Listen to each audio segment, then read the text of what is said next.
আসসালামু আলাইকুম, কি অবস্থা সবার? আশা করি সবাই অনেক বেশি ভালো আছো। আজকে আমরা 2025 সালে প্রাইমারি ক্যাটাগরির সিলেকশন রাউন্ডের প্রশ্নগুলো প্রত্যেকটাই আমরা সলভ করব। আমাদের যে 18টা প্রশ্ন আসছিল, এই 18টা প্রশ্ন আমরা প্রত্যেকটাই একটা পর একটা করে সলভ করব। তাহলে চলো শুরু করি। আমাদের প্রথম প্রশ্ন কি বলছে দেখি তো। বলছে একটি ত্রিভুজের দুইটি বাহুর দৈর্ঘ্য 20, 21 হলে অপর বাহুর দৈর্ঘ্য কত হবে? যেখানে ত্রিভুজের একটি কোণ এক সমকোণ। তাহলে আমাদের এখানে কি বলছে? একটি কোণ এক সমকোণ। তাহলে আসো, আমাদের যেহেতু বলছে যে একটা ত্রিভুজ আঁক করতে হবে, সো আমি একটা ত্রিভুজ আঁক করতেছি। ঠিক আছে, এখানে আমি একটা ত্রিভুজ আঁক করলাম। ওকে, এখন আসো, এই ত্রিভুজের বলছে দুইটি বাহুর দৈর্ঘ্য 20 আর 21। এখন তুমি কোন দুইটা নিবা? এখানে কিন্তু আমাদের 90 ডিগ্রি অ্যাঙ্গেল কিন্তু আছে এখানে। ঠিক আছে, আচ্ছা, সমকোণ বলছে মানে 90 ডিগ্রি হইতে হবে, সমকোণ আছে। এখন তুমি আসলে কোন দুইটা নিবা? তুমি আসলে যে কোনো ভাবেই নিতে পারো, কিন্তু তুমি যদি একটু লক্ষ্য করো, ধরো এটা 20 আমি নিলাম, ঠিক আছে, ধরো এটা 21 নিলাম, এটা মানটা বের করতে হবে, কথার কথা। ঠিক আছে, জাস্ট চিন্তা করো। সো এই ক্ষেত্রে আমি কি করব? এখানে কিন্তু আমাদের পিথাগোরাসের একটা সূত্র আমাদের জানা আছে। সেটা কি? ধরো এটা তোমার এ, ধরো এটা তোমার বি, আর এটা যদি সি হয়, এই বাহুর দৈর্ঘ্য যদি সি হয়, তাহলে এ বি সি যদি হয়, তাহলে আমরা পিথাগোরাসের উপপাদ্য থেকে কি বলতে পারি? C square equal to A square plus B square, এটা বলতে পারি আমরা। এইটা এখানে খাটে কিনা, এই টেকনিকটা এখানে হয় কিনা, আমরা জাস্ট এটা দেখবো। না দেখলে আমরা অন্য কোনো ভাবে সলভ করার চেষ্টা করব। ফার্স্ট আমরা এই টেকনিকটাই দেখবো যে মেলে কিনা এভাবে। আচ্ছা, তো আমার এর মান জানা আছে, বির মান জানা আছে, সির মান বের করতে হবে। ওই হিসেবে চিন্তা করলে এখানে তুমি এর মান বসায় দাও। এর মান কত? 20। সো 20 স্কোয়ার প্লাস বির বলতে আমাদের 21 স্কোয়ার। সো এটা করলে কত হয় একটু করবা তো, একটু করো। এটা করলে কত হয়? 20 স্কোয়ার প্লাস 21 স্কোয়ার, এটা করলে হয় হলো 841। এখন এইটাকে দুইটা সেম সংখ্যার গুণফল আকারে কি লেখা যায়? সম্ভব? দুটা সেম সংখ্যার গুণফল আকারে লেখা যায়? যায়, কিন্তু তুমি যদি একটু কষ্ট করো তাহলে দেখবা 29 into 29 equal to 841। So C square আছে, তাহলে সি ইকুয়াল টু কি হবে? Root over 29 into 29। তাহলে আমাদের দুইটা 29 থেকে জাস্ট একটা 29 হয়ে যাবে। তার মানে এইটার মানটা হলো আমাদের কত? 29। সো এইটাই আমাদের অ্যান্সার। ঠিক আছে, সো 1 নম্বর প্রশ্নটা মোটামুটি ইজি ছিল। এখন আসো 2 নম্বর প্রশ্নে যাই। সো 2 নম্বর প্রশ্নটা আরো ইজি। এটা কি? জাস্ট তোমাকে মাল্টিপ্লাই করতে বলছে, মান নির্ণয় করো। তাহলে 3 4 12, 5 12 60। সো এটা কোনো কিছুই না। পরের প্রশ্নে আসি। পরের প্রশ্ন বলছে কি? 41 42 43 এর এভারেজ বা গড় নির্ণয় করো। তাহলে 41, তারপরে বলছে 42 আর 43। সো গড় কিভাবে নির্ণয় করে? গড় বা এভারেজ নির্ণয় করার আমাদের ফর্মুলাটা জানতে হবে। জাস্ট কি, উপরে তোমার যোগফল আর নিচে হবে তোমার সংখ্যা, মানে যে কয়টা সংখ্যা আছে সেই সংখ্যাটা। ঠিক আছে, সো আমাদের কি করতে হবে? যোগফলটা নাও, 41 প্লাস 42 প্লাস 43। এখানে মোট কয়টা সংখ্যা আছে? 3টা সংখ্যা আছে। তো জাস্ট তুমি 3 দ্বারা ডিভাইড করে দাও। কত হবে এটা? একটু করে দেখো, আমিও করে দেখতেছি। Divide by 3। সো আমি আসলে ডিরেক্টলি আসলে ক্যালকুলেটর ইউজ করতেছি, এর কারণটা হলো যেন টাইম কম লাগে। এখন হাতে কলমে করতে গেলে তো টাইম বেশি যাবে, বাট ভিডিও তো লং করা যাবে না। এই জন্য আমি জাস্ট ক্যালকুলেটর ইউজ করতেছি। তোমার কিন্তু ম্যাথোল্যাম্বেটে কখনো ক্যালকুলেটর ইউজ করতে দিবে না। আমি জাস্ট ক্যালকুলেশন যেন তাড়াতাড়ি হয় এই কারণেই জাস্ট ক্যালকুলেটরটা ইউজ করতেছি। সো 42 হলো আমাদের অ্যান্সার। এটা গেল আমাদের 3 নাম্বার প্রশ্ন। এখন আসো 4 নাম্বার প্রশ্ন। দেখো 4 নম্বর প্রশ্নে কি বলছে? চিত্রের বর্গে সর্বনিম্ন কয়টি অঙ্ক জায়গা বদল করলে, মানে জায়গা চেঞ্জ করলে, পজিশন চেঞ্জ করলে প্রত্যেক কলাম এবং প্রত্যেক সারিতে 2টি করে অঙ্ক থাকবে। মানে এখানে আসলে কিছু অঙ্ক দেওয়া আছে না, যে কিছু ডিজিট দেওয়া আছে। আচ্ছা, এখন এখান থেকে বলছে আমাদের যে সর্বনিম্ন মিনিমাম কয়টা অঙ্ক তুমি যদি এক জায়গা থেকে আরেক জায়গায় নিয়ে যাও, সর্বনিম্ন কয়টা অঙ্ক নিয়ে যেতে হবে যেন, এখানে বলছে প্রত্যেক কলাম, কলাম বলতে কি বোঝায়, আরেকটা বলছে প্রত্যেক সারি, সারি বলতে কি বোঝায়, এটা আমরা একটা বুঝবো।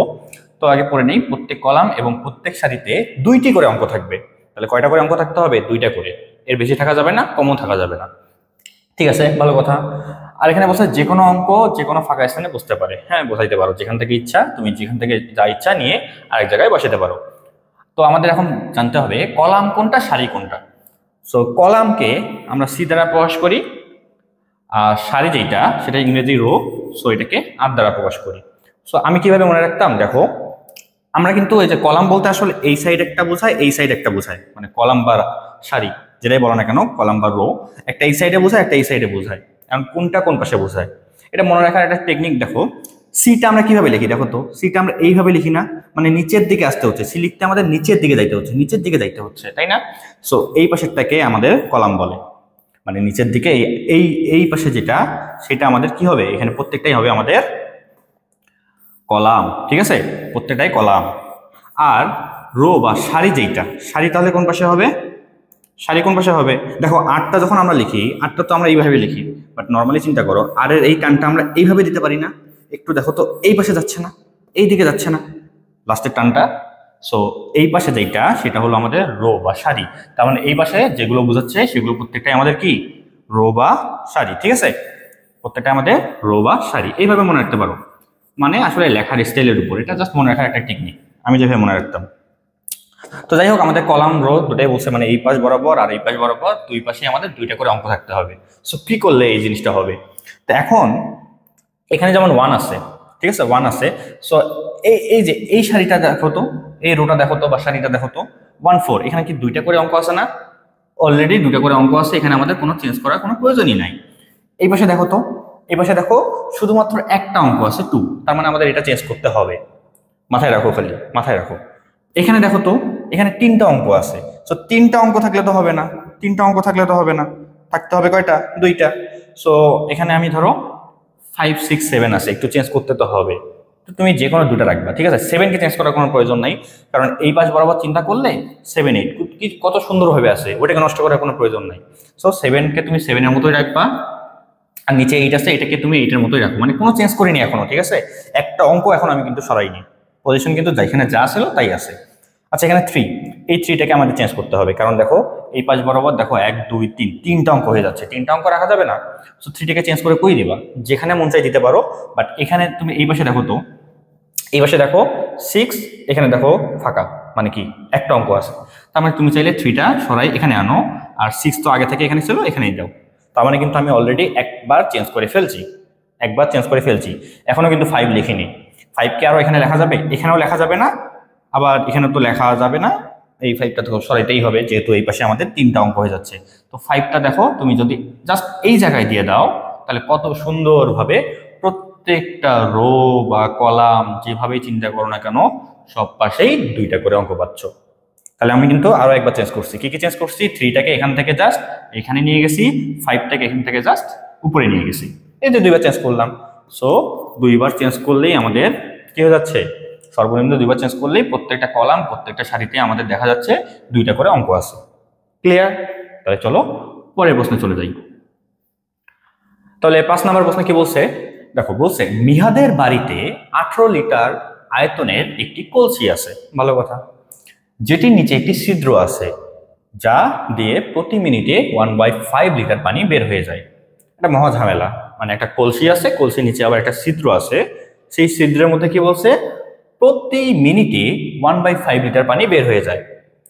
আচ্ছা বলছে কলসি পানি শূন্য অবস্থায় মিহাদ প্রতি মিনিটে কত লিটার করে পানি কলসির ভিতর ঢাললে 10 মিনিটে সেটি পূর্ণ হবে। মানে এক কথায় একটা কলসি আছে, কলসির নিচে একটা ফুটা আছে, ফুটা দিয়ে 1 মিনিটে 1/5 অংশ, মানে পুরো যে তোমার 1/5 কি বলছে, 1/5 লিটার, সরি 1/5 লিটার, তো পুরো 1/5 লিটার পানি বের হয়ে যায় 1 মিনিটে। এখন বলছে আমাকে 10 মিনিটের মধ্যে এই কলসিটা পূরণ করতে হবে, যদি 10 মিনিটে আমি কলসিটা পূরণ করি তাহলে প্রতি মিনিটে কত লিটার করে আমাকে পানি দিতে হবে এটা বের করতে বলছে।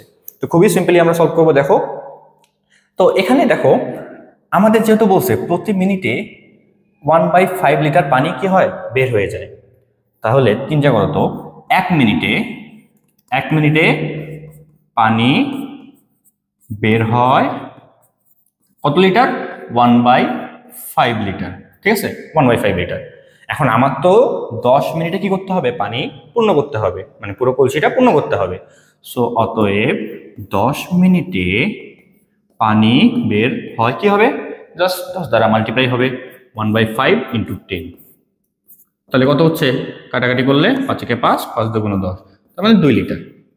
তার মানে 2 লিটার আমাদের পুরো পানি কি হয়ে যাবে, পড়ে যাবে। তো আমার কলসিটা কত লিটার দেখো তো, 18 লিটার। তো তুমি মনে করো যে কলসিটা ভরাবা, তুমি যদি 18 লিটার পানি দাও, অ্যাকচুয়ালি 10 মিনিটে তুমি যদি 18 লিটার পানি দাও, ওইখানে কি 18 লিটার থাকবে? থাকবে না। তো তোমার তো 2 লিটার পড়ে যাবে। তার মানে তখন কি হয়ে যাবে, 16 লিটার হয়ে যাবে। বাট তাহলে তো কলসি ভরলো না, যেহেতু কলসি আমাদের ধারণ ক্ষমতা 18 লিটার। তো তার মানে বোঝা যাচ্ছে কলসির তো 18 লিটার পানি ধারণ ক্ষমতা, বুঝলাম, পুরো কলসিতে 18 লিটার পানি থাকতে পারবে। কিন্তু 2 লিটার পানি যে ফির আবার পড়ে যায় 10 মিনিটে, ভেজাল না? সেই জন্য এক্সট্রা করে আমি 2 লিটার দিয়ে দিব, অর্থাৎ আমি টোটালি 20 লিটার পানি দিব। এই 20 লিটার পানি যদি আমি ঢালি, সো এই 10 মিনিট হইতে হইতে 2 লিটার পড়ে যাবে, 20 থেকে কত হয়ে যাবে, 18 লিটার হয়ে যাবে। আর পানির ধারণ ক্ষমতা 18 লিটার, তার মানে পুরো কলসি ভরে যাবে। খুবই সিম্পল হিসাব। তাহলে এখন তো আমার প্রশ্ন চাইনি যে কত লিটার, সেটা চাইনি। প্রশ্ন কি বলছে দেখো, পানি শূন্য অবস্থায় মেয়াদ প্রতি মিনিটে কত লিটার করে পানি কলসির ভিতর ঢাললে 10 মিনিটে সেটি পূর্ণ হবে। মানে প্রতি মিনিটে কত লিটার করে মেয়াদকে পানি ঢালতে হবে সেটা বের করতে বলছে।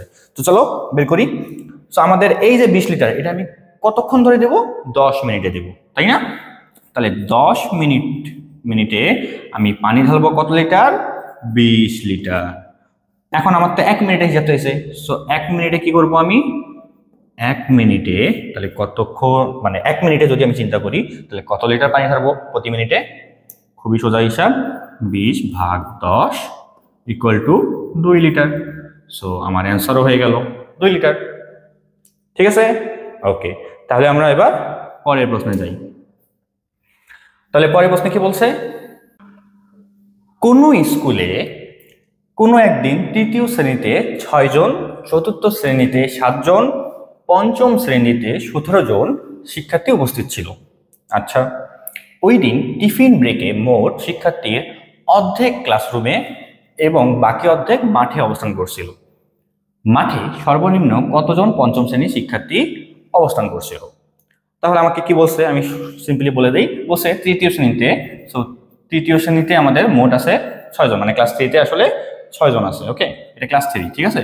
ক্লাস 3-তে আসলে 6 জন আছে, ভালো কথা। আর ক্লাস 4-এ আমাদের কতজন বলছে দেখো, 7 জন।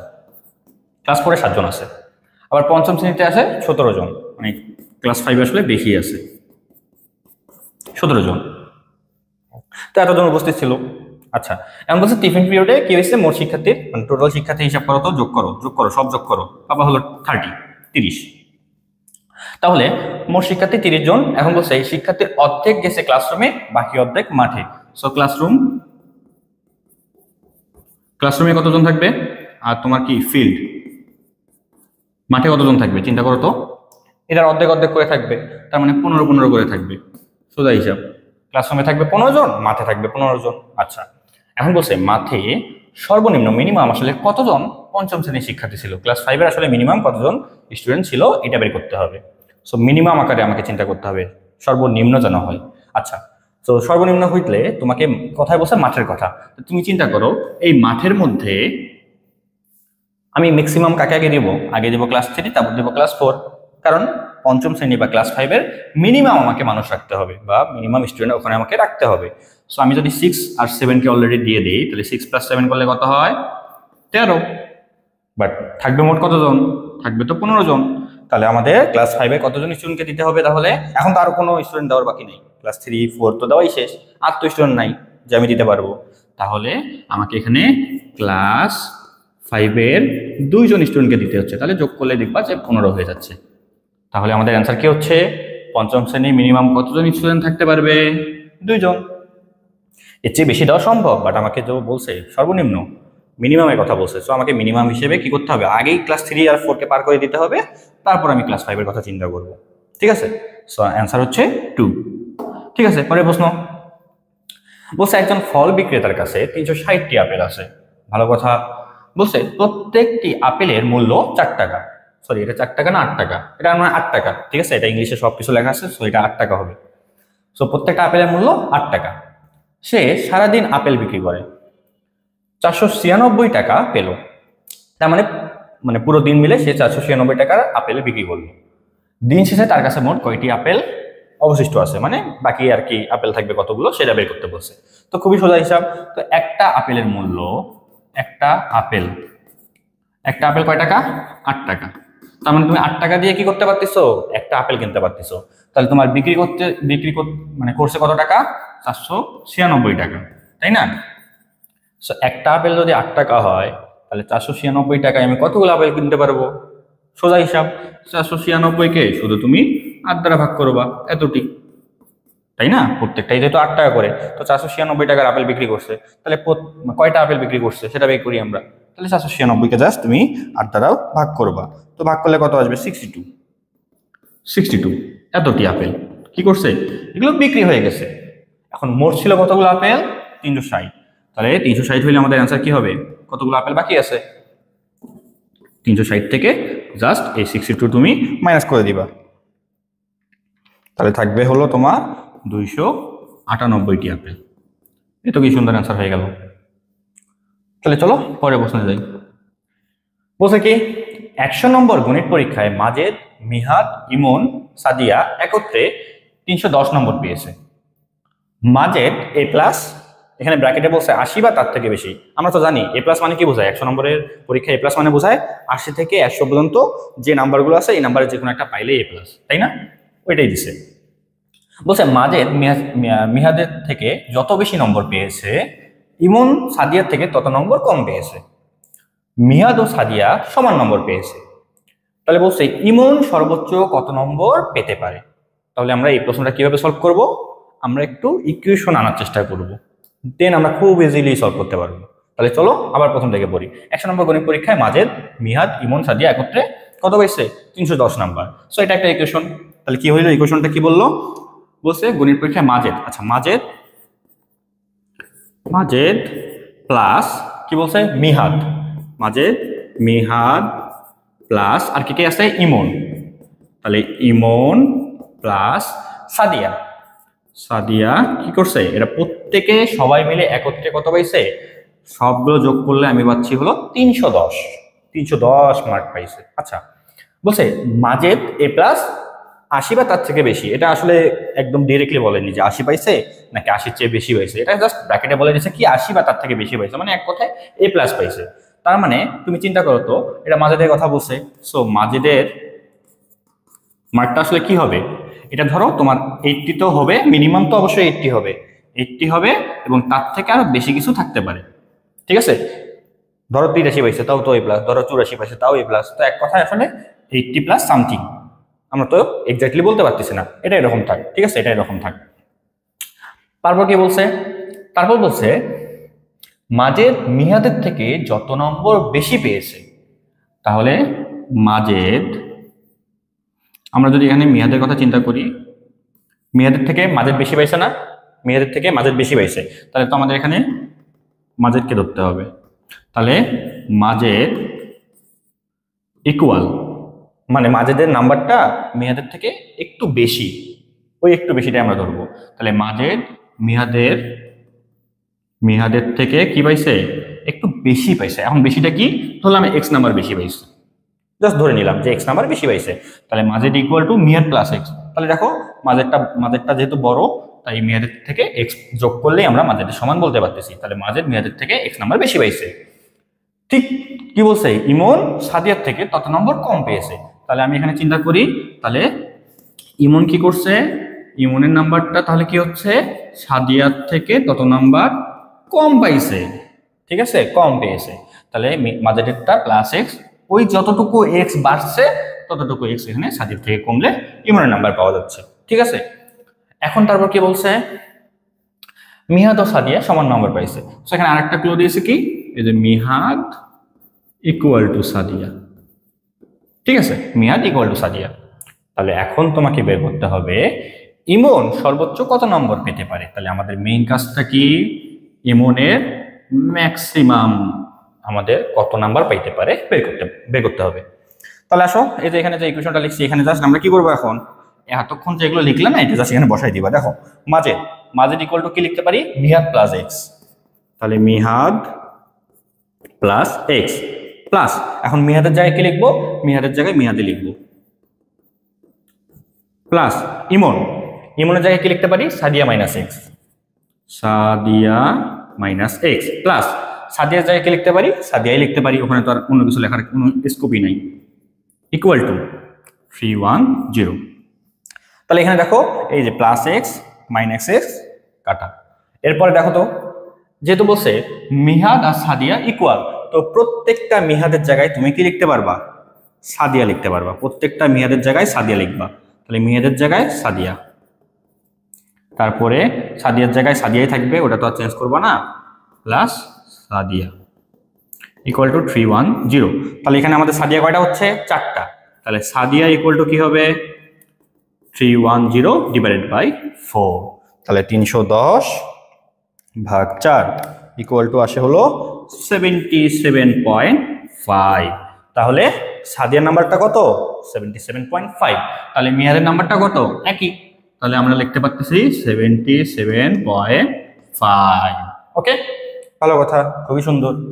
এখন একটা কাজ করব, কি কাজ করব, এই জায়গায় যেহেতু মিহাদ সাদিয়ার নাম্বার পেয়ে গেছি, সো মিহাদের নাম্বারটা বসাই দিব, সাদিয়ার নাম্বারটা মানে মার্কসটা বসাই দিব, বসিয়ে দিয়ে বাকিটা হিসাব করি। আসো তাহলে মাজেদ প্লাস মিহাদ, তাহলে আমরা লিখতে পারি মাজেদ প্লাস মিহাদের নাম্বার তো পাইছি অলরেডি, তাহলে কত 77.5 প্লাস ইমনের নাম্বার তো জানি না, ওটাই তো বের করবো, ইমন প্লাস সাদিয়ার নাম্বার তো অলরেডি পাইছি 77.5, 77.5 ইকুয়াল টু কত 310। জাস্ট আমরা মার্কস যাদের যাদের বের করছি একটু আগে ওগুলো জাস্ট বসাই দিছি। এখন তাহলে আমরা লিখতে পারি কি, অতএব Majed plus Emon equal to কি হবে 310 মাইনাস 77.5 মাইনাস 77.5, এই যে দুটো 77.5 আছে, একটা দুইটা জাস্ট মাইনাস করে দিই বসে। তাহলে অতএব লাস্টলি বলতে পারি Majed plus Emon equal to কি হবে, বিয়োগ করলে কত হয় 310 মাইনাস 2 ইন্টু 77.5, তাহলে আসে হলো 155। এখন তোমাকে কি করতে হবে, ইমনের যে নাম্বারটা এটা ম্যাক্সিমাম হইতে হবে। তাহলে ইমনের নাম্বার যদি ম্যাক্সিমাম হইতে হয় মাজেদের নাম্বার মিনিমাম রাখতে হবে, তাহলে এটা যদি ম্যাক্সিমাম হয় তাহলে এটা হবে মিনিমাম। তাহলে একটু দেখো তো, ফার্স্ট এখানে একটা আমাদের কন্ডিশন চলে আসছিল না যে মাজেদ 80 প্লাস সামথিং পাইতে পারে, তাহলে এখন এই সামথিং কি আদৌ পারবে, আমাকে বলছে এ প্লাস পাইতে হবে, এ প্লাস তো রাখতেই হবে, এটা তো আর সরানোর উপায় নাই। সো এইটার মানটা আমি 0 দিতে পারি, এটা মানটা কত দিতে পারি 0 বললাম, মানে সে এক্সট্রা কোনো মার্ক পাইনি, 80 পাইছে, কাটায় 80 পাইছে, এ প্লাস পাইছে। কারণ আমাদের মাজেদটা কি হতে হবে মিনিমাম আমাদের নাম্বার হতে হবে, তাহলে এটা মিনিমাম হলে ওটা ম্যাক্সিমাম হবে, যদি এটা মিনিমাম বলতো তাহলে এটা ম্যাক্সিমাম রাখতাম। ঠিক আছে, তাহলে প্রশ্ন যেভাবে যাইছে ওইভাবে করতে হবে। তাহলে আমরা ধরে নিচ্ছি মাজেদের নাম্বার কত 80, তাহলে মাজেদ যদি 80 হয় তাহলে ইমনের নাম্বার কত হবে, ইমনের নাম্বার কত হবে, তাহলে 155 থেকে জাস্ট তুমি 80 বাদ দিয়ে দিবা, তাহলে যা থাকে সেটাই হবে आंसर 75। তাহলে ম্যাক্সিমাম 70 নাম্বার পাইতে পারে কত, মানে কে ইমন। ঠিক আছে, তাহলে আমরা সলভ করে ফেললাম। তাহলে চলো এবার পরের প্রশ্ন চলে যাই। দুইটি পূর্ণ সংখ্যার লসাগু হলো সেই সংখ্যা দুটির গুণফলের সমান এবং এদের গসাগু 1 হলে 93 থেকে 99 এর মধ্যে এমন কতগুলো জোড়া পাওয়া সম্ভব। তাহলে 93 আর 99 এর মধ্যে কতগুলো জোড়া পাওয়া যাবে, যেখানে আমাদের কি বলছে লসাগুটা হবে দুটার গুণফলের সমান আর গসাগু কত হবে তাদের 1। ওকে, তাহলে এখন একটু আসো তো 93 কে আমরা ভাঙ্গায় লিখলে কিভাবে লিখতে পারি, এখানেই করি 93, এটাকে কিন্তু 3 দিয়ে ভাগ যায়, সো 3 দিয়ে ভাগ গেলে থাকে হলো 31, সো 3 আর 31 হলো এদের কি উৎপাদক বা গুণনীয়ক বা ফ্যাক্টর। ঠিক আছে, এক তো ফ্যাক্টর, বাট এক তো সবারই আসলে ফ্যাক্টর, সো এই জন্য আমি এখানে আসলে 1 কে নিলাম না, এক তো সবার জন্যই আর কি একটা কমন ফ্যাক্টর। তো আমাদের আসলে এটাকে একটু ভাঙায় ভাঙায় আগে লিখি, আমরা মৌলিক উৎপাদকে আসলে মৌলিক কি কি ফ্যাক্টরগুলো আছে সেটা আমরা একটু দেখবো, প্রাইম ফ্যাক্টরগুলো দেখবো বা মৌলিক উৎপাদকগুলো দেখবো, এরপরে আমরা আসলে দেখবো যে আর কি করতে হবে আমাদের। তো 93 তো লিখলাম, এরপর 94 লেখো একটু, 94 কে আমরা কিভাবে নিতে পারি, মানে কোন কোন উৎপাদকগুলো নিতে পারি। 94 এটাকে যদি তুমি 2 দ্বারা ডিভাইড করো তাহলে 4 দুগুণ 8 আর হলো 14, 7 দুগুণ 14, তাহলে 2 আর 47, তাই না? সো 2 আর 47 হলো এদের মৌলিক উৎপাদক, ঠিক আছে? এখন আর কি কি আছে? 94 পরে 95, 95। তো একটু লেখো 95। তাহলে আমরা এটাকে 5 দিয়ে ভাঙাইতে পারি একবারে, 5 দিয়েই করি। তাহলে 5 একে 5, 5 নং 45, তাহলে 5 আর 90।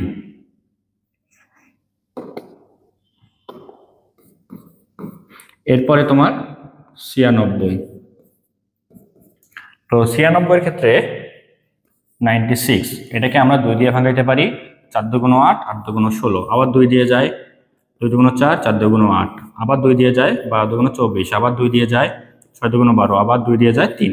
তার মানে এক কথায় 2 আর 3 হলো এর মৌলিক উৎপাদক, 2 and 3, 2 and 3। এরপরে 96 এর পরে কি আছে? 97। তাহলে এগুলো এই পাশে লিখি, 97, 97।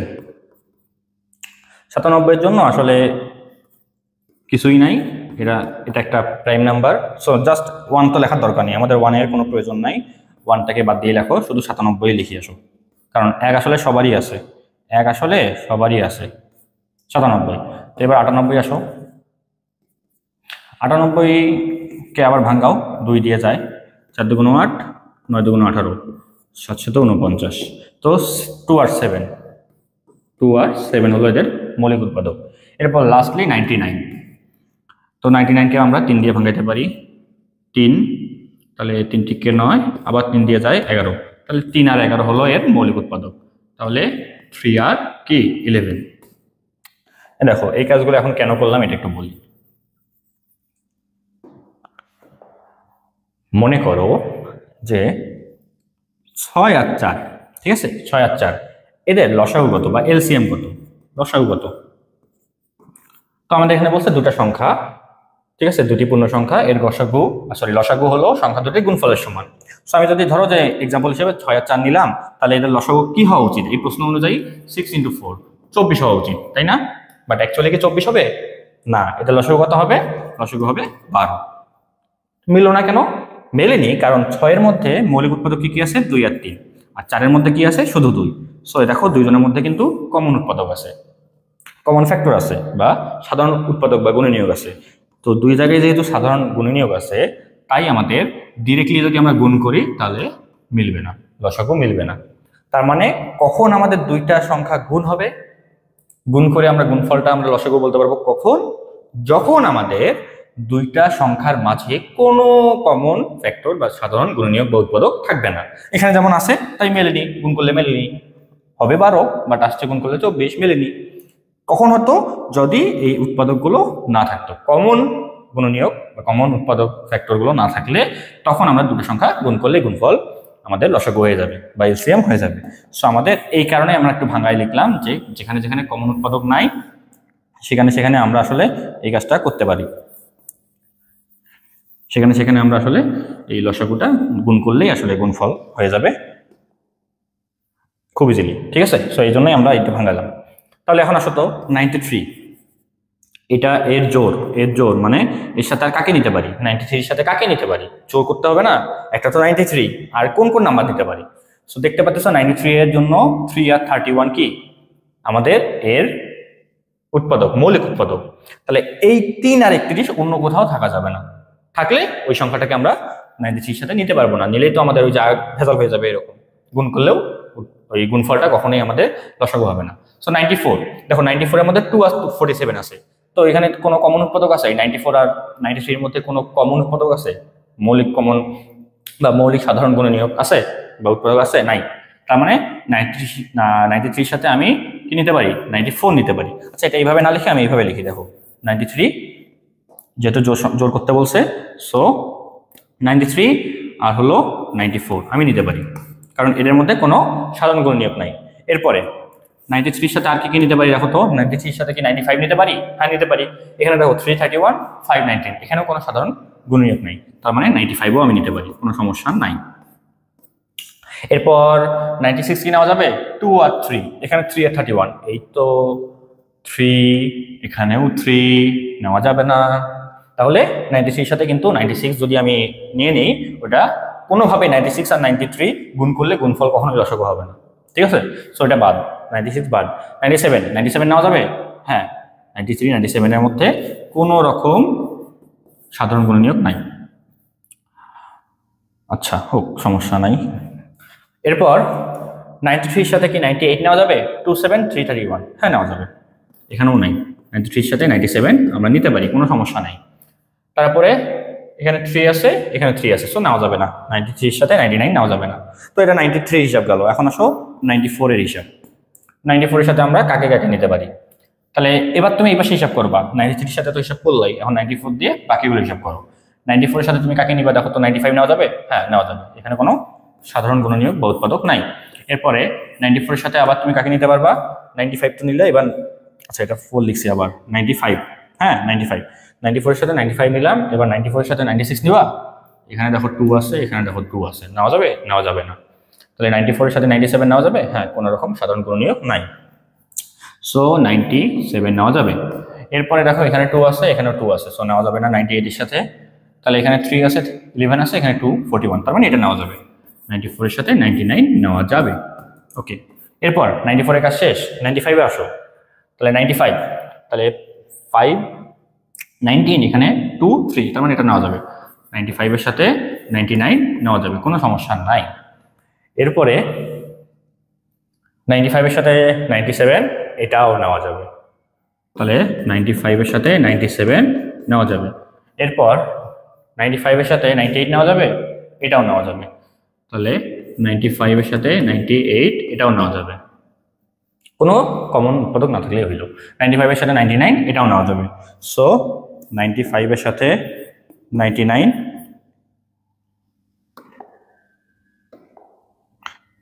এটা নেওয়া যাচ্ছে। এরপর 95 এর কাজ শেষ, নেওয়া গেছে। এবার 96 এ আসো। 96 এর সাথে 97 নেওয়া যাবে, অবশ্যই নেওয়া যাবে। এরপর 96 এর সাথে 98 নেওয়া যাবে? এই যে 2 আর 2 মিলছে, নেওয়া যাবে না। 99 এর সাথে এটা 3 আর 3 মিলছে, নেওয়া যাবে না, বাদ। এরপর তাহলে 96 গেল। 97 এর হিসাব করো। 97 এর সাথে 98ও নেওয়া যাবে, 99 নেওয়া যাবে, কারণ ওখানে কোনো কিছু নাই। 97 এর সাথে 98 নেওয়া যাবে, আবার 97 এর সাথে 99ও নেওয়া যাবে, ঠিক আছে, এখানে কোনো সমস্যা নাই। এরপর 98 এর সাথে 99 নেওয়া যাবে? হ্যাঁ নেওয়া যাবে। তাহলে 98 এর সাথে 99 নেওয়া যাচ্ছে, কোনো কমন উৎপাদক নাই, শেষ, সবই নেওয়া শেষ। তাহলে এখন তোমাকে জাস্ট কি করতে হবে? এগুলো গুনতে হবে যে কয়টা হইলো। তাহলে 1টা 2টা 3টা 4টা 5টা 6টা 7টা 8টা 9টা 10টা 11টা 12টা 13টা 14টা 15টা। সো আমাদের 15টা নাম্বার আমরা পাচ্ছি। যে 15টা নাম্বার, মানে 15টা নাম্বার না তো, 15টা জোড়া পাচ্ছি। যে 15টা জোড়া যে কোনো দুটো সংখ্যা জাস্ট কি করবা, এখানে যে কোনো দুটা করে নাম্বার বা জোড়া নিলা, নিয়ে জাস্ট গুণ করলে সেই গুণফলটা কি হবে? গুণফলটা অবশ্যই লসাগু হয়ে যাবে, আর গসাগু 1 হবে। গসাগু বলতে কি? গসাগু বলতে সবচেয়ে বড় নাম্বার যে নাম্বারটা দিয়ে তুমি দুটো সংখ্যাকে ভাগ করলে ভাগশেষ 0 হবে, ঠিক আছে? সো এখানে এমন কোনো নাম্বারই নেই এক ছাড়া। এক তো সবাইকে ভাগ যাবে, এটা জানো, এক ছাড়া হইতে হবে, বাট এরকম কোনোটাই নাই, যেহেতু আমরা কমন ফ্যাক্টরগুলোকে বাদ দিয়ে দিয়ে হিসাব করছি। সো এরকম কোনো কিছু নেই। তার মানে আমাদের এই কোশ্চেন অনুযায়ী সব কিছু মিলে গেছে। অ্যান্সার হচ্ছে 15। তাহলে এবার আমরা পরের প্রশ্নে যাই। কি বলছে? চিত্রে এক্স কোণের মান কত? তো এখানে একটা ফিগার দেওয়া আছে। এখানে বলছে যে আমাদের এই কোণটা হলো 110, এই কোণটা 130, আর এই কোণটা হলো এক্স। তো আমরা খুব ইজিলি এটা সলভ করতে পারবো না। দেখো এই কোণটা কি হবে? এই কোণটা কি হবে? আমরা দেখতে পাচ্ছি এটা একটা সরলরেখা। তো এটা যদি একটা সরলরেখা হয় তাহলে মোট হলো 180 ডিগ্রি। এই পুরো অ্যাঙ্গেলটা কত? 180 ডিগ্রি। তাহলে 180 হইলে এই কোণটা কত হবে? জাস্ট 180 থেকে তুমি 110 বাদ দাও, তাহলে 70। তাহলে এই কোণটা হলো আমাদের 70 ডিগ্রি, ঠিক আছে? আচ্ছা, তাহলে এখন এই কোণটা চিন্তা করো, এই কোণটা কত হবে? পুরোটা কত 180 ডিগ্রি, এই পুরোটা 180 ডিগ্রি। তাহলে 180 থেকে জাস্ট তুমি 130 বাদ দাও 50, তাহলে এই কোণটা আমাদের কত 50। তাহলে ত্রিভুজের দুইটা কোণ তোমার জানা আছে, একটা 50 একটা 70। এই কোণটা বের করতে পারবে না, কি হবে x ইকুয়াল কি হবে 180 মাইনাস 70 মাইনাস 50, কারণ ত্রিভুজের তিন কোণের সমষ্টি কত আমরা জানি তো 180, বিয়োগ করলে কত হবে 60, তাহলে 60 ডিগ্রি হবে আনসার। চলো নেক্সট কোশ্চেনে যাই। কি বলছে দেখো, এটা টম এন্ড জেরি ম্যাথ, ঠিক আছে, এটা টম এন্ড জেরি ম্যাথ। মেয়াদ নামের একজন বিখ্যাত সায়েন্টিস্ট তার ল্যাবে টম ও জেরির অনেকগুলো ক্লোন তৈরি করলো। ক্লোন মানে কি, ক্লোন মানে আসলে কপি তৈরি করলো অনেকগুলো, ঠিক আছে। বলছে একদিন ল্যাবে ভুলবশত সবগুলো টম ও জেরি বেরিয়ে যায়, মানে ভুল করে আসলে সবগুলো টম আর জেরি যতগুলো কপি তৈরি করছিল সব বেরিয়ে গেছে। বলছে তখন মিহাদ দেখলো 3টি টম 6 মিনিটে 9টি জেরি ধরতে পারে। তাহলে কি বলছে 3টি টম 6 মিনিটে 9টি জেরি ধরতে পারে, 9টি জেরি ধরতে পারে, ঠিক আছে। এখন বলছে তাহলে 6টি টম 9 মিনিটে কয়টি জেরি ধরতে পারবে। তা খুবই সোজা, আমরা ঐকিক নিয়মে সলভ করব। তাহলে বলছে 3টা টম 6 মিনিটে 9টা জেরি ধরতে পারে। তাহলে এখন চিন্তা করতো একটা টম 6 মিনিটে হিসাব বাদ দাও, 6 মিনিটে হিসাব বাদ দাও। তাহলে আগে চিন্তা করো একটা টম কয়টি জেরি ধরবে। তাহলে এমনিতে চিন্তা করো 3টা টম যেখানে 9টা জেরি ধরে, সেখানে একটা টম জাস্ট একটা টম, তাহলে কি 9 এর চেয়ে বেশি জেরি ধরবে? কখনোই না, কম ধরবে। আর কম হলে কি হয় ভাগ হয়ে যায়, কম হলে কি হয় ভাগ হয়ে যায়। তাহলে 9/3। আচ্ছা এখন আসো 1 মিনিটের হিসাবে, এখন আসো 1 মিনিটের হিসাবে। তাহলে আগের বার ছিল 6 মিনিটে 9টা জেরি ধরে, আগের বার কি ছিল 6 মিনিটে 9টা জেরি ধরতেছে। তাহলে এবার 1 মিনিটে কি বেশি জেরি ধরবে? কখনোই না, 1 মিনিট আরো টাইম কমে গেছে, আরো কম জেরি ধরবে। তো এখানে আমাদের কি হয়ে যাবে, এখানেও ভাগ হয়ে যাবে। তাহলে 9/6, ঠিক আছে। তাহলে এতটি জেরি ধরবে। ওকে, এখন আসো প্রশ্ন কি বলছে 6টি টমের কথা। তাহলে 6টি টম কি বলছে 9 মিনিটের কথা, 9 মিনিটে। সো আমাদের প্রত্যেকটাই দেখো এক থেকে একটা টম যেখানে জেরি ধরবে সেখানে 6টা টম তো আরো বেশি জেরি ধরবে। আবার 1 মিনিটে যে কয়টা জেরি ধরা সম্ভব, 9 মিনিটে আরো বেশি জেরি ধরা সম্ভব। তার মানে সবগুলো আসলে মাল্টিপ্লাই হবে, আমরা এমনি বুঝতে পারি। তাহলে এটা আগের মতোই ছিল, ইন্টু কি হবে 6 আর 9, ইন্টু 6 ইন্টু 9। সো এখন একটু কাটাকাটি করো তো কি হয়, 6 কাটা 3 আর এখানে 3, তাহলে 3 9 27, তার মানে 27টা জেরি ধরবে, ঠিক আছে। তাহলে চলো এবার আমরা পরের প্রশ্নে চলে যাই। আচ্ছা এই প্রশ্নে কি বলছে, চিত্রে একটি সুষম পঞ্চভুজ ও একটি সুষম ষড়ভুজ দেখানো হয়েছে, মানে একটা পেন্টাগন আর একটা হলো হেক্সাগন তোমাকে দিছে। আচ্ছা উভয় বহুভুজকে মানে পলিগনকে মাটিতে গড়িয়ে দেওয়া হলো, মানে এভাবে, মানে একটা চাকা কি, একটা চাকা যেমন সার্কেল হয় না গড়িয়ে গড়িয়ে দেয়, এখানে জাস্ট এটা কি একটা পঞ্চভুজ আর ষড়ভুজ দিছে, তো ওইটাকে তোমাকে গড়িয়ে গড়িয়ে নিয়ে যেতে হচ্ছে বা গড়িয়ে দেওয়া হলো এরকম।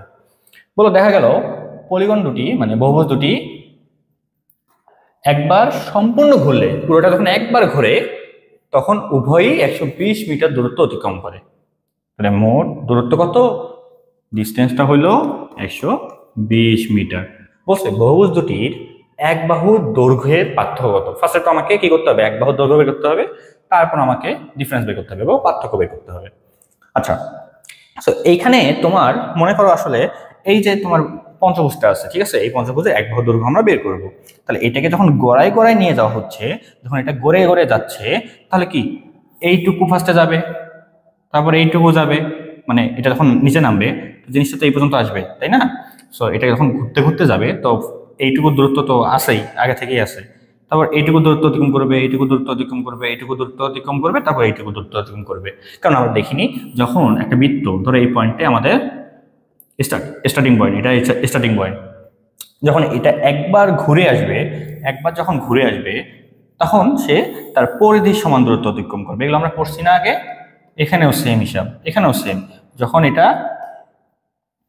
যখন এটা তোমার এই পেন্টাগন বা পঞ্চভুজটা যখন গড়ায় গড়ায় যাবে তখন ওর পরিধির সমান কি করবে, দূরত্ব অতিক্রম করবে। তাহলে এখন এই পরিধিটা কি হবে, এই পরিধিটা হবে পঞ্চভুজের প্রত্যেকটা বাহুর যোগফলের সমান। পরিধি কি হবে, পঞ্চভুজের বা ষড়ভুজের প্রত্যেকটা বাহু যোগফলের সমানটাই হবে আমাদের কি পরিধি।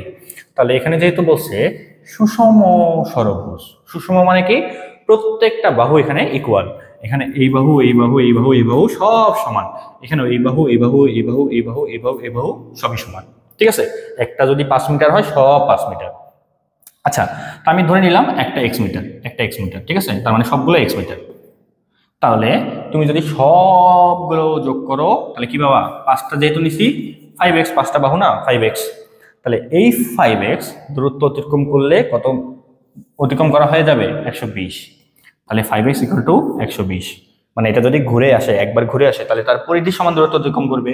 পরিধি কত 5x, আর অতিক্রম কত করছে 120, তাহলে 5x ইকুয়াল টু 120। তাহলে x ইকুয়াল টু কি হবে 120 ডিভাইড বাই 5। তাহলে 120কে জাস্ট আমরা 5 দ্বারা ভাগ করলে আমাদের কি হয়ে যাবে, এক বাহুর দৈর্ঘ্য পেয়ে যাব, তাহলে 24। ঠিক আছে।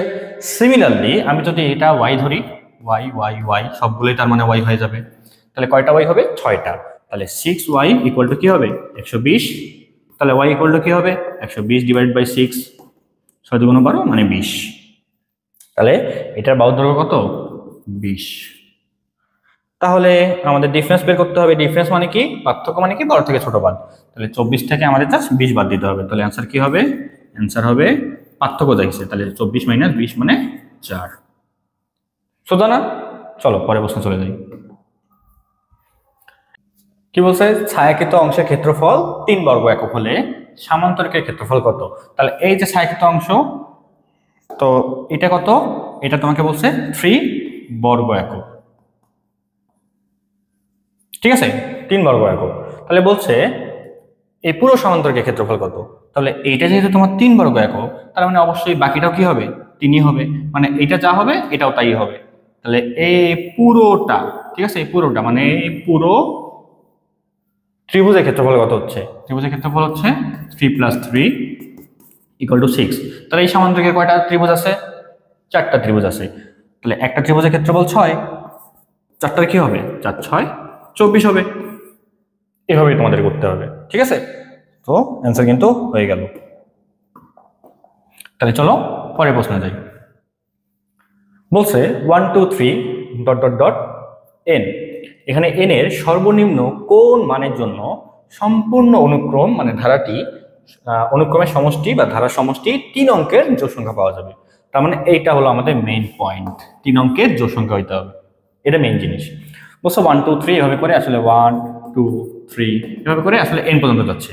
তো যেহেতু সমষ্টির কথা বলছে, তাই আমাদের 1 + 2 + 3 + এভাবে করে n পর্যন্ত সংখ্যা সমষ্টি নিতে হবে, ঠিক আছে। এখন n এর মান আসলে কত পর্যন্ত আমরা যদি নেই, তাহলে এই যোগফলটা সমষ্টিটা 3 অঙ্কের জোড় সংখ্যা হয় সেটা বের করতে হবে। n এর মান কি নিতে হবে বের করো। তো এটার কিন্তু আমরা একটা ফর্মুলা জানি, n × n + 1 / 2 স্বাভাবিক সংখ্যা যোগফলের সূত্র। সো এক কাজ করবা, n এর মান আসলে তুমি একবার 10 নিয়ে দেখবা, 11 নিয়ে দেখবা, মানে নিতে থাকবা, একটা একটা করে নিতে থাকবা যতক্ষণ না আসলে 3 অঙ্কের জোড় সংখ্যা পাওয়া যাচ্ছে। তো তুমি n এর মান 15 নিছো, তাহলে কি হচ্ছে n এর মান বসাতো 15 × 15 + 1 মানে 16 / 2। তাহলে এটা করলে কত হয় 120। এই 3 অঙ্কের একটা জোড় সংখ্যা পাইছো, তার মানে কি এটা কিন্তু 3 অঙ্কের সর্বোচ্চ সংখ্যা মানে সর্বনিম্ন সংখ্যা কিন্তু 100। তো 100কে পার করে গেছে, তার মানে n এর মান একটু কমাই রাখো তো কি হয়, n এর মান ধরো 14 নিছো, ঠিক আছে, n এর মান 14। তাহলে এখানে কি হবে, n এর মান 14 নিলে 14 × 15 মানে n এর মান 14, n + 1 মানে 15 / 2। তাহলে এটা করলে কত হয়, এটা করলে আসে হলো 105। তো এইটাও কিন্তু 3 অঙ্কের সংখ্যা, বাট এটা কিন্তু বিজোড় সংখ্যা, তো আমাদের জোড় হতে বলছে, তার মানে আমাদের এই 14 নেওয়া যাবে না। তাহলে n এর মান তুমি এবার যদি 13 নাও তাহলে কত আসে, n × n + 1, n + 1 এর মান 14 / 2। তাহলে এটা কত আসে, এটা আসে হলো 91। সো এটা তোমার 2 অঙ্ক বিশিষ্ট সংখ্যা। তার মানে সর্বনিম্ন বলছে না, সর্বনিম্ন কোন মানের জন্য, তো সর্বনিম্ন আসলে দেখাই যাচ্ছে 15, যেটা শুরুতে নিয়েছিলাম 15, এর জন্য আসে হলো 120, যেটা আমাদের 3 অঙ্কের জোড় সংখ্যা। তার মানে সর্বনিম্ন n এর মান 15 এর জন্য এই ধারার সমষ্টি কত আসবে 120, যা হলো 3 অঙ্কের জোড় সংখ্যা, ঠিক আছে। তাহলে অ্যান্সার 15। পরেরটাই আসো। বলছে সাদিয়া একটি বাড়ি তৈরি করছে, বাড়িটি তৈরি করতে মিহাদ মাঝে মাঝে সাদিয়াকে সাহায্য করছে। আচ্ছা, মিহাদ 1 ঘন্টা কাজ করে 23 ঘন্টা বিশ্রাম নেয়, তাহলে কতটা অলসে 1 ঘন্টা কাজ করে 23 ঘন্টা বিশ্রাম নেয়, মানে 23 ঘন্টা ঘুমায়। কিন্তু মিহাদ 1 ঘন্টায় সাদিয়ার 12 ঘন্টা সমপরিমাণ কাজ করে। এটা তো সুপার পাওয়ার। কি বলছে? মিহাদ 1 ঘন্টায় সাদিয়ার 12 ঘন্টার সমপরিমাণ কাজ করে। দেখছো, 1 ঘন্টা কাজ করে 23 ঘন্টা ঘুমায়, আর সেখানে এই যে 1 ঘন্টা কাজ করে সেই 1 ঘন্টা সাদিয়ার 12 ঘন্টার সমপরিমাণ কাজ করে। ওই যে অনেকে আছে না, ধরো যে অনেক ব্রিলিয়ান্ট স্টুডেন্ট, সারা বছর পড়াশোনা করে না, পরীক্ষার আগে জাস্ট একদিন পরে তাতেই সে ফুল মার্ক পেয়ে যায়। আর অনেকে আছে যারা তোমার সারাদিন পড়াশোনা করে বাট মার্কস ওঠে না। সেইটাই আর কি টেকনিকই আসলে মেইন বিষয়। তো বলছে কি, যদি সাদিয়ার একা বাড়ি তৈরি করতে 11 দিন সময় লাগে, তবে সাদিয়া ও মিহাদ একসাথে বাড়ি তৈরি করা শুরু করলে কত ঘন্টায় তারা বাড়িটি তৈরি করতে পারবে? এটা একটু আমাদের চিন্তা ভাবনা করে সলভ করতে হবে, তাহলে আমরা সলভ করতে পারবো। তো আসো ফার্স্টে আমরা বের করি, দেখি আগে জিনিসটা কি বলছে। 11 দিন সময় লাগে, তাই না? 11 দিনে সাদিয়া কি করে? পুরো বাড়ির কাজটা একা এসে করে ফেলে।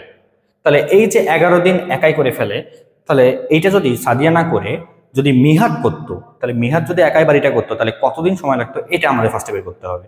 ঠিক আছে, তাহলে সাদিয়ার টোটালি টাইম লাগে কতদিন? 11 দিন, 11 ডেজ, 11 দিন। ওকে, আচ্ছা, এই 11 দিনটা আসলে মিহাদের জন্য কত দিন সেটা বের করবো। কিভাবে বের করা যায়? চিন্তা করো তো কিভাবে বের করা যায়। আচ্ছা দেখো, তো এখানে কি বলছে আরেকটা জিনিস, যে মিহাদ 1 ঘন্টায় সাদিয়ার 12 ঘন্টা সমপরিমাণ কাজ করে। তাহলে সাদিয়ার 12 hours equal to Mihad 1 hour, তাই না? সাদিয়ার যে 12 ঘন্টা এটা মিহাদের 1 ঘন্টা, তাই কিনা? তাহলে এখন সাদিয়ার যদি আমি চিন্তা করি 1 ঘন্টা, তাহলে মিহাদের কত ঘন্টা হবে? মিহাদ 1/12 আওয়ার, 1/12 ঘন্টা। তাহলে এখন এই যে সাদিয়ার যে 11 দিন, আমরা এটাকেই তো আসলে মিহাদের কত ঘন্টা, মানে কত ঘন্টা বলতে মিহাদের কত দিন ওটা কনভার্ট করব। বাট যেহেতু এখানে ঘন্টা দিয়ে আমাদের আসলে প্রশ্নটা দেওয়া আছে, সো এই দিনটাকে আমাদের এই 11 দিন বা 11 ডেজ, এইটা আসলে কত ঘন্টা হয় এটা বের করতে হবে। তো আমরা যেটা জানি একদিন 24 ঘন্টা, তাহলে 11 দিন হলো 11 × 24 ইকুয়াল টু 264 কি হবে? আওয়ার। তাহলে 11 দিন সমান 264 ঘন্টা। তাহলে সাদিয়ার 12 ঘন্টা, মিহাদের 1 ঘন্টা, সাদিয়ার 1 ঘন্টা, মিহাদের 1/12 ঘন্টা। তাহলে অতএব এই যে সাদিয়ার কত ঘন্টা লাগছিল এই বাড়িটা তৈরি করতে? 11 দিন, মানে 264 ঘন্টা। এটা মিহাদের জন্য আসলে কত ঘন্টা এটা বের করব। তাহলে মিহাদ 1/12 ইন্টু কত? 264 আওয়ার। তাহলে এটাকে জাস্ট আমাদের 12 দ্বারা ডিভাইড করতে হবে। তাহলে আসতেছে হলো 22 ঘন্টা। তাহলে যেটা হলো আমাদের 11 দিন, এখানে আসছে কি সেটা 12 ঘন্টা, মানে 12 ঘন্টা কি করে মিহাদ আসলে কাজ করে। ঠিক আছে, সরি 12 না তো 22 ঘন্টা, 22 ঘন্টা মিহাদ কাজ করে। এটা যেহেতু আমরা আবারও হিসাব করছি, যেহেতু সাদিয়া তোমার 12 ঘন্টায় কাজ করলে যে কাজটা করে মিহাদ সেটা 1 ঘন্টায় করে ফেলে, তো ওই কাজ করে হিসাব করলে আসলে আমাদের 11 দিনে 22 ঘন্টার কাজ করার হিসাবটা আসতেছে। আচ্ছা, এখন এখানে যেহেতু বলছে যে মিহাদ দেখো 1 ঘন্টা কাজ করে 23 ঘন্টা ঘুমায়, বিশ্রাম নেয় মানে ঘুমায়। তাহলে 1 ঘন্টা কাজ করে 23 ঘন্টা বিশ্রাম নেয়, তারপর আবার 1 ঘন্টা কাজ করে, তাই না? তার মানে টোটালি 24 ঘন্টায় একদিন, 24 ঘন্টায় একদিন। তাহলে এই 24 ঘন্টার মধ্যে মিহাদ কয় ঘন্টা কাজ করে? অনলি 1 ঘন্টা কাজ করে। কিভাবে বুঝলাম? কারণ এই 1 আর 23 যোগ করলে তো 24 হয়, 24 ঘন্টা হয়ে গেল না? 24 ঘন্টা মানে একদিন পার হয়ে গেল না? তার মানে মিহাদ একদিনে 1 ঘন্টা কাজ করে। মিহাদ কি করে? একদিনে 1 ঘন্টা কাজ করে। তাহলে 22 ঘন্টা কাজ করতে মিহাদের কতদিন লাগবে? 22 দিন, তাই না? 22 দিন। বুঝতে হিসাব আসলে 22 ঘন্টা মানে মিহাদের জন্য 22 দিন। তাহলে এখন আসলে আমরা সলভ করব, এটা একটু মিশিয়ে দিই। এখন আসো, তাহলে এখানে আমাদের এইভাবে আমরা লিখতে পারি না? দেখো তো, এখানে যেহেতু আমরা এতক্ষণ ডে হিসাবে করতেছি, তাহলে আমাদের এখানে ঘন্টায় চাইছে, আমরা ডেটাকে ঘন্টায় পরে কনভার্ট করতে পারবো, কোনো সমস্যা নাই। তো ফার্স্টে আসো সাদিয়ার ক্ষেত্রে। সাদিয়া কি করে? 11 দিনে পুরো বাড়িটা নিজে একাই শেষ করে। আর মিয়াদ 22 ঘন্টা মানে 22 দিনে পুরো বাড়িটা একাই কমপ্লিট করতে পারবে। দুটো হিসাব কিন্তু বুঝছো? সাদিয়া কি করে? 11 দিনে 11 দিনে কমপ্লিট করে পুরো বাড়িটা আমি ধরে নিচ্ছি, মনে করি এক অংশ, পুরো বাড়িটা কি এক অংশ। তো মনে করি পুরো বাড়িটা এক অংশ বা এক অংশ। আমি এখানে আমি এক অংশ না ধরে এখানে আমি এইভাবে চিন্তা করতে পারি, যেহেতু বসে কি কত ঘন্টায় পুরো বাড়িটি তৈরি করতে পারবে, হ্যাঁ ওইটাই এক অংশ ধরতেই পারি, সমস্যা নেই, পুরো বাড়িটা এক অংশ। ঠিক আছে, মানে 11 দিনে আসলে পুরো বাড়িটা শেষ করতে পারে। তাহলে অতএব একদিনে কত অংশ কাজ শেষ করে বলতো? তাহলে 1/11 ঐকিক নিয়ম, 11 দিনে যেটা পুরো বাড়ি মানে এক অংশ শেষ করতে পারে, কমপ্লিট করতে পারে, সেখানে একদিনে 1/11 অংশ কি করবে? কমপ্লিট করবে বা কাজ করবে। ঠিক আছে, এখন আসো সেম জিনিসটা মিহাদের জন্য চিন্তা করো, যে সে 22 দিনে আসলে কমপ্লিট করতে পারে, একাই 22 দিনে। তাহলে 22 দিনে সে কমপ্লিট করে পুরো এক অংশ। যে বাড়িটা আসলে 11 দিনে সাদিয়া কমপ্লিট করে এক অংশ, সেই বাড়িটা মিয়াদ এখন 22 দিনে কমপ্লিট করতে পারে এক অংশ। সো অতএব একদিনে কতক্ষণই কমপ্লিট করতে পারে? একদিনে কমপ্লিট করতে পারবে কত অংশ? তাহলে 1/22 অংশ। তাহলে এই যে এই অংশটা পাচ্ছি, তো ইন্ডিভিজুয়ালি আলাদা আলাদাভাবে সাদিয়া আর মিহাদ 1/11 অংশ আর এ হলো 1/22 অংশ কি করে? কাজ করতে পারে একদিনে, জাস্ট একদিনে এত অংশ কাজ করে। ঠিক আছে, এভাবে এতটা অংশ কাজ করতে করতে 11 দিনে সে পুরো অংশ মানে সাদিয়া পুরো অংশ বাড়িটা শেষ করে, আর এত অংশ কাজ করতে করতে মিহাদ একাই পুরো 22 দিনে পুরো অংশ কাজ শেষ করে। তাহলে এখন আমরা যদি চিন্তা করি, আমি একটু এই সাইডটা মিশিয়ে দিচ্ছি, ঠিক আছে, এখন তো আর এগুলো লাগবে না।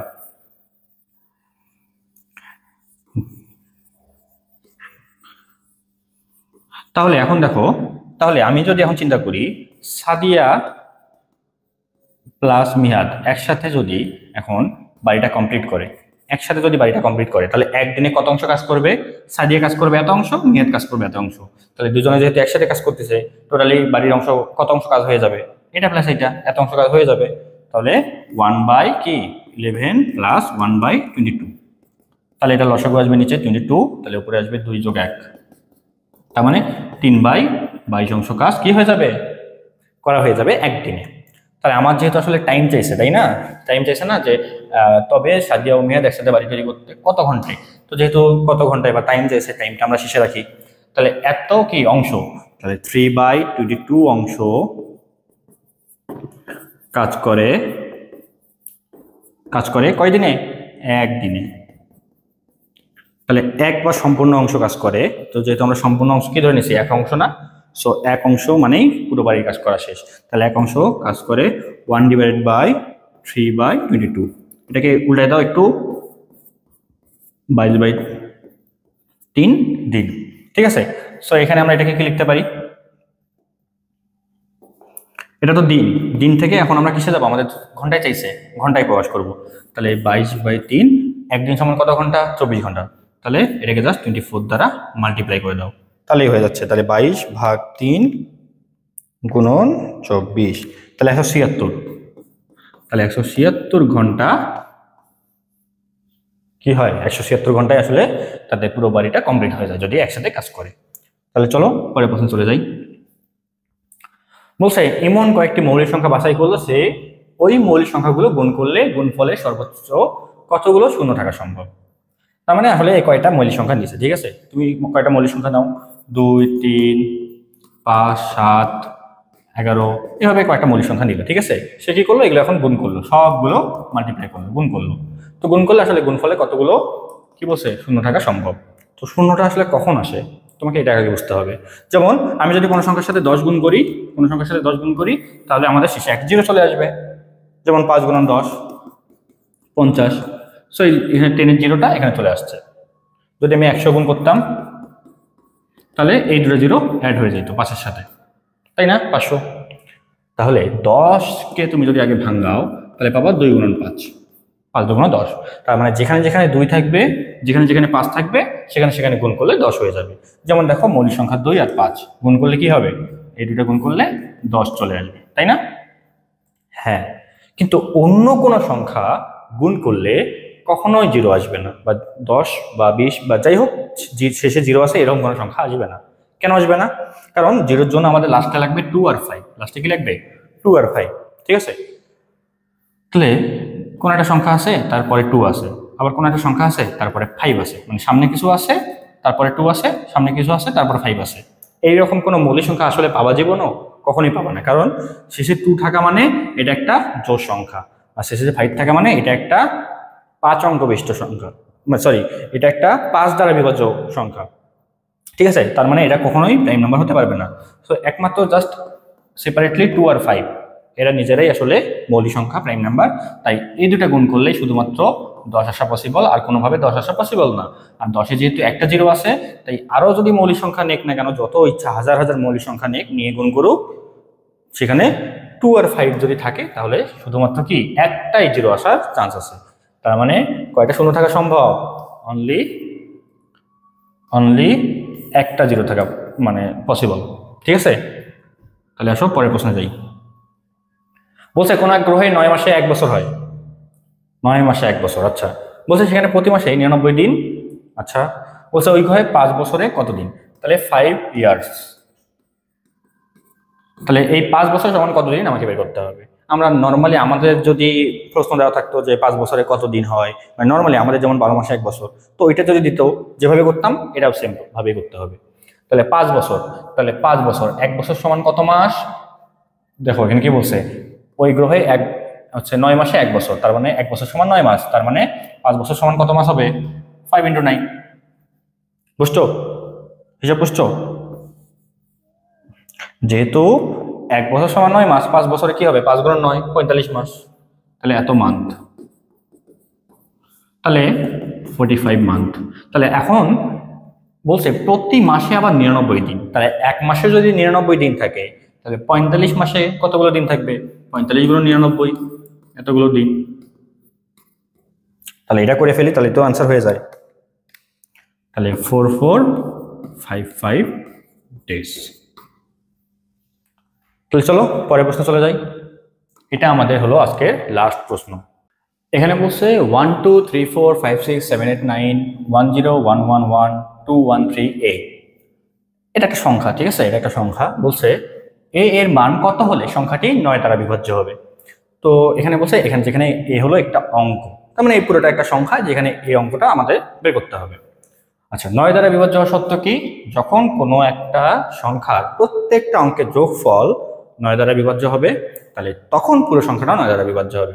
যেমন তোমাকে জাস্ট একটা এক্সাম্পল দিয়ে ধরো 18, এটা 9 দ্বারা বিভাজ্য না? হ্যাঁ, এটা কিন্তু 9 দ্বারা বিভাজ্য। এখানে তুমি যদি 1 + 8 করো তাহলে পাবা হলো 9। এই 9 সংখ্যাটা আবার যেহেতু যোগফলটা 9 দ্বারা বিভাজ্য, তার মানে এই পুরো সংখ্যাটাও 9 দ্বারা বিভাজ্য। তার মানে এখন আমাদের তাহলে কি করতে হবে? এখন আমাদের প্রশ্নে যে অঙ্কটা দেওয়া আছে, মানে যে সংখ্যাটা দেওয়া আছে, ওই সংখ্যার প্রত্যেকটা অঙ্ক এখন আমাদের যোগ করতে হবে। তাহলে 1 + 2 + 3 + 4 + 5 + 6 + 7 + 8 + 9 + 1 + 0 + 1 + 1 + 1 + 2 + 1 + 3, ঠিক আছে? তারপর +8। সো যোগ করলে কি হয় দেখো তো, যোগ করলে দেখবা যে 55 + 8 এইটা থাকতেছে। আমি কি বললাম, এই যোগফলটা আমাদের কি হতে হবে? 9 দ্বারা বিভাজ্য হতে হবে। তার মানে এটা হলো তোমার ডিভিজিবল বাই 3, সরি 3 না তো 9। তাহলে এই অংশটা যদি 9 দ্বারা বিভাজ্য হয়, তুমি এখন 9 এর ঘরে নামতা পড়া শুরু করো তো, যেন 55 অথবা 55কে পার করে, কারণ প্লাস এ আছে। তাহলে তুমি যদি দেখো 6 নং হয় 54, বাট এখানে তো আছে 55, তার মানে আরেকটু আগাইতে হবে। 7 নং 63, তার মানে এই ভ্যালুটা অ্যাকচুয়ালি 63 হইতে পারে। তাহলে 55 মানে এই পুরো মানটা যদি 63 হয়, তার মানে তো 9 দ্বারা বিভাজ্য, তার মানে পুরো সংখ্যাটাও 9 দ্বারা বিভাজ্য হবে, সোজা হিসাব। তাহলে 55 + a = কি হচ্ছে আমাদের? 63। তাহলে এর ভ্যালুটা কি হচ্ছে? 63 - 55 = কি? কত হয়? 8। সো এটাই অ্যান্সার। তাহলে আমাদের যে 18টা প্রশ্ন ছিল, সেই 18টা প্রশ্ন কিন্তু আমাদের টোটালি কমপ্লিট হয়ে গেল। তাহলে আশা করি তোমরা সবকিছু বুঝতে পারছো। আমাদের কিন্তু প্রবলেম সলভিং কোর্স চলতেছে, এখন আমাদের চলতেছে ফেজ 3। আমরা কিন্তু এরকম করে প্রত্যেকটা প্রশ্ন আমরা প্র্যাকটিস করতেছি, অনেকগুলো প্রশ্ন কিন্তু আমরা প্র্যাকটিস করতেছি। তো তোমরা চাইলে যদি প্র্যাকটিস করতে চাও কোর্সে ঢুকতে পারো, আর তুমি চাইলে বিভিন্নভাবেই কিন্তু প্র্যাকটিসটা করতে পারো। মেইন কথা হলো যত বেশি প্র্যাকটিস করবা ম্যাথ অলিম্পিয়াডে, তত বেশি তোমার আইডিয়াগুলো মাথার মধ্যে ঢুকবে। সো বেশি বেশি প্র্যাকটিস করো যেন ম্যাথ অলিম্পিয়াডে ভালো করতে পারো। তাহলে দেখা হচ্ছে নেক্সট ক্লাসে। আল্লাহ হাফেজ।